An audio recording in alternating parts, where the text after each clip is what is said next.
Welcome to the third part of the It's All About Food series for Tuesday Tips with Dr. Laura for the Fun, Fearless Female Global Community of Christian Women with Delinda Lane. So today we're going to talk about the spiritual part of the person. The whole person has three parts. We have our soul, which is our mindset, our emotions. We have our physical body, which is, everything from organs and tissues and cells to systems. And then we have a spiritual piece.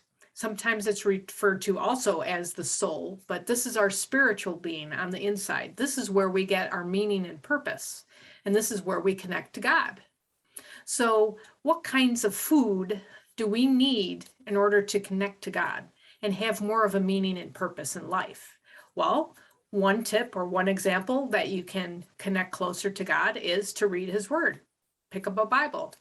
I love to always read different versions because I always glean different things from different versions. One of my favorites is the Message because it's more contemporary language. And there are times where you're like, I never thought of it that way, just from the language. But I think in general, if you have several different versions, it is really helpful and you can get a little bit of something from each version. So reading his word is one way to really enhance our spiritual connection with God. What is another thing? I love the outdoors. I'm sure you didn't catch that. I'm always out in the garden. I'm always talking about gardening, but I love the outdoors.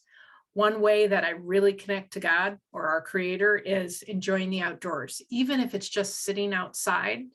Behind me is a picture of, I love to fish, and this is one of my fishing lakes that I go to with my girlfriend. And we are always taking pictures of this lake because it's always so peaceful.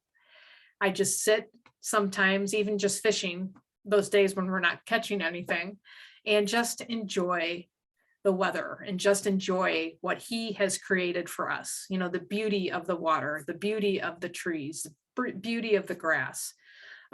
When we catch fish, we throw them back. Even just looking at a fish, you're like, it's just incredible. Just this fish. It might be simple, but it's really cool. So another tip would be, enjoying God's creation, or just, even just being still to have that connection with him. Because when we look around us, especially in nature and what he's created, everything is a specific design, and it's incredible the detail of what our Creator put into things. I don't know if you guys remember as kids or being in school, in elementary school, we'd look through a microscope with the water, and you'd see the little one-cell organisms in there, and you think it's just water. It's that way with everything around us. Everything around us is living, and so I'm bouncing off of that tip, but basically, connecting with creation and being quiet. That is another, I'm going to bounce to that, another tip on how you can connect with God. And that helps with finding our meaning and purpose. Just being quiet and letting him speak to our hearts, because he loves to talk with us. He loves us. He is interested in everything we do. And he also has a purpose and a meaning for us. We may not see it right now if we're going through some bad times, or if we're high up on the mountain and we're too busy to pay attention, but there's always a purpose and there's always a meaning in everything. So those are a few tips on how to connect with God. Another one is prayer.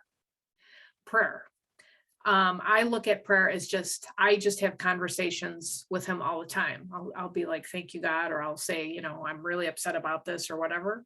It doesn't have to be, if you feel more comfortable, of course, with a more kind of a rote type of prayer, but really basically prayer is conversation, and God always looks at the heart.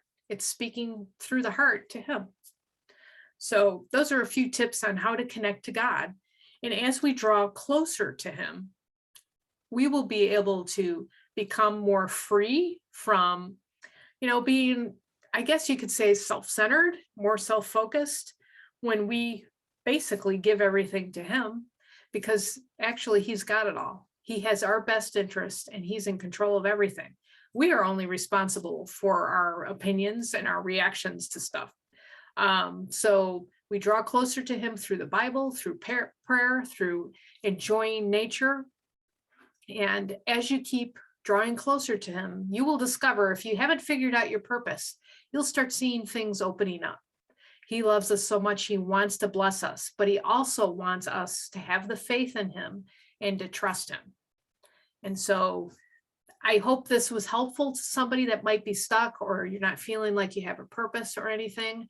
There is a purpose for you. You might not be there yet. A lot of times, I know for myself, I've gone through a lot of stuff where I've just thought like, I'm never going to go, or get to where I want to be. But is what I've learned in my experience is if I just keep step by step and keep focusing on the direction I'm going in and sharing that with God and pulling close to him, that things start opening up. So I hope this was helpful. Have a fantastic rest of your day, and we'll catch you next time. Bye-bye.